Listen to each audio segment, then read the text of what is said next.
নয়। মসজিদের ভিতরে চলে যান, উজু করে মসজিদে ঢুকে 2 রাকাত কাজায়ে হাজাতের নামাজ পড়েন। রাসূলুল্লাহর উপরে যখনই বিপদ হতো তিনি নামাজে দাঁড়ায় যেতে। সুবহানাল্লাহ বলো। আপনি কেন যাবেন একটা কবরের কাছে? আপনার সাহায্য কামনার জন্য কোনো পীর নয়, আপনার সাহায্যের জন্য কোনো কবর নয়।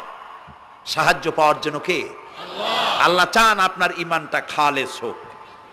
আল্লাহ তাআলা এটা বরদাস্ত করতে পারেন না যে মানুষ কারো কাছে গিয়া আরেকজনের কাছে গিয়ে নথি স্বীকার করুক। আল্লাহ সহ্য করেন না। ইন্না শিরকা লাযুলমুন আযীম, শিরক হচ্ছে মস্ত বড় জুলম, অত্যাচার। আল্লাহ সব থেকে অপছন্দ করেন কোন গুনাহ বলেন? শিরক। আল্লাহ সহ্যই করেন না। কেন করেন না? একটা যুক্তিতে আসে। যারা বিবাহ